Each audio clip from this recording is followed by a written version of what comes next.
Welcome in a Friday video. My name is Aya, real estate agent with the Brokerage Real Estate Enthusiast from Michigan. Today's topic is agent commission. I chose this topic to answer some question and concern from some sellers and buyers as well. They have the right to understand where this commission go and how it's divided. So first, let me show you chart and explain to you where the commission go. So let's look at this chart. First, I want a clear point that the commission, it should be amount agreed about in a contract between the seller and the listing agent. It should be upfront, clear, and you should know the cost before you list and before you write the contract and before anything. So there is no surprising, and it's negotiable between, again, the seller and the listing agent. Let's pretend here we have 6% selling commission that the seller agreed to pay to the listing agent. Where this 6% go? Most of the seller think that 6% I'm paying to the listing agent, that mean he taking 6% to himself, and that's not true.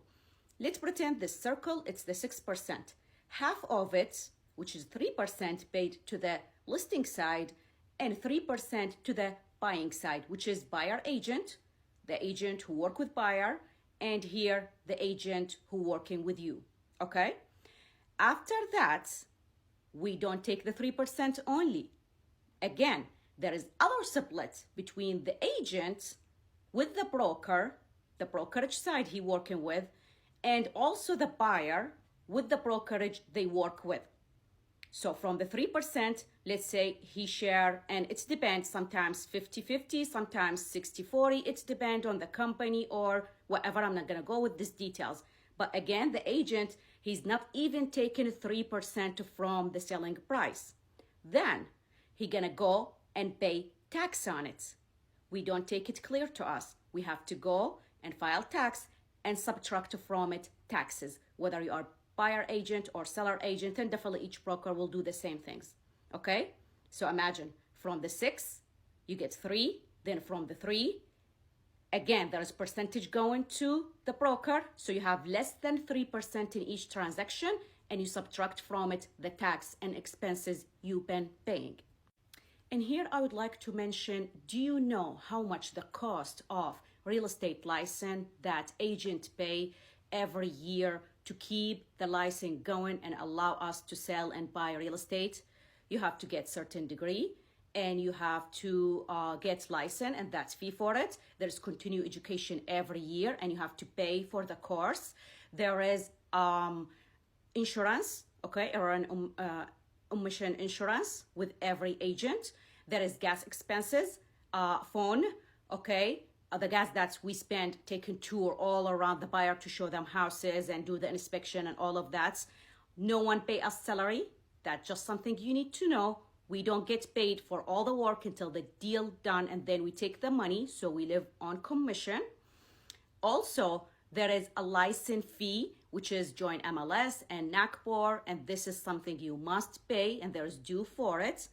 Also, while we are in 2024 now, technology generation, before that, all these expenses was not there. Social media marketing, website paying, and desk fee, printing, flyer, mailing, all these expenses we pay every month without receiving no salary.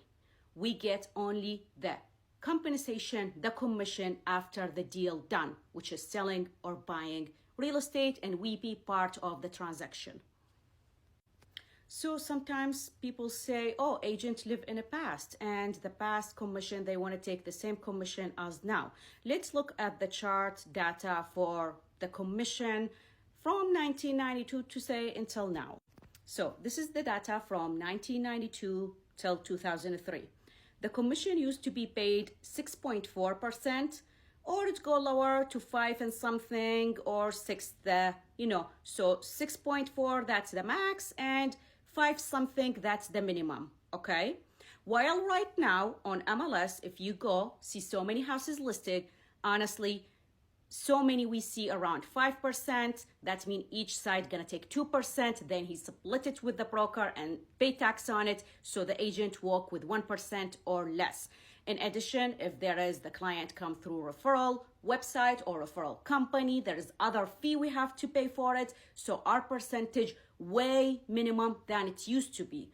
While if you calculate the cost to be agent on 1992, different than now. There was no website paying and no digital marketing and all these expenses that we are paying right now in 2024 as an agent to keep our license and to do our business. It's way more than what agents used to, pay in the past to be real estate agents. So now we are taking less commission and paying more for advertising and our license fee and life expenses and the gas expenses and all of that, while before people used to get more commission and pay less for the license and other stuff to do the business. So if someone say agent is stuck in the past, I wish if that's true, but the truth is no, we are not in the past. We are struggling in the business right now by the costs applied to us and the minimum income that consumer want to pay us. So is that fair? I don't see it fair. While there are some people complaining as a seller saying, oh, we should not pay the seller agent commission. Well, let me tell you something.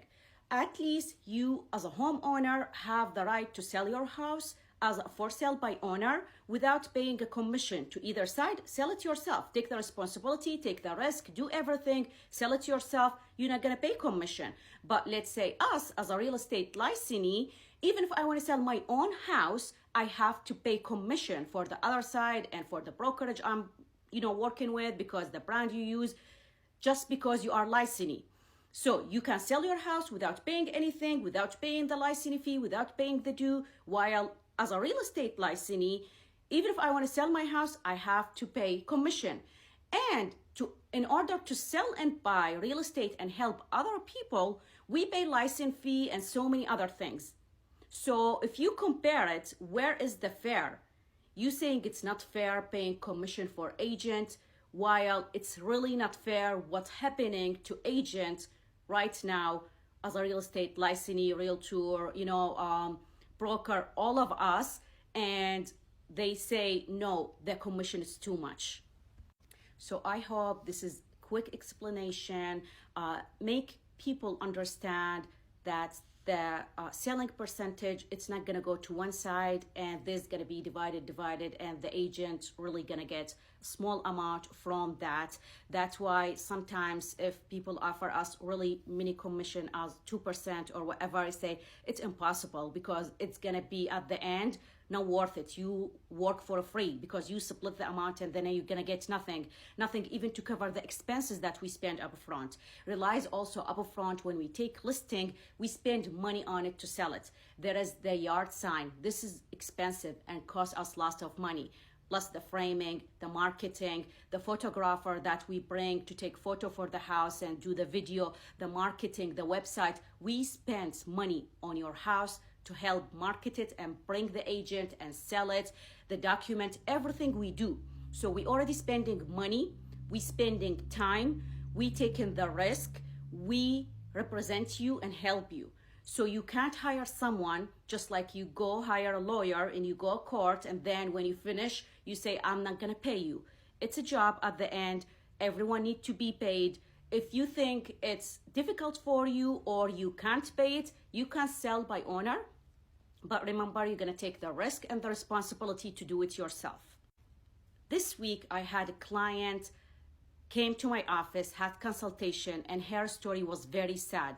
She tried to purchase house by owner without help of lawyer or agent or anyone. And she thought she's doing the right things and she thought she's getting good deal.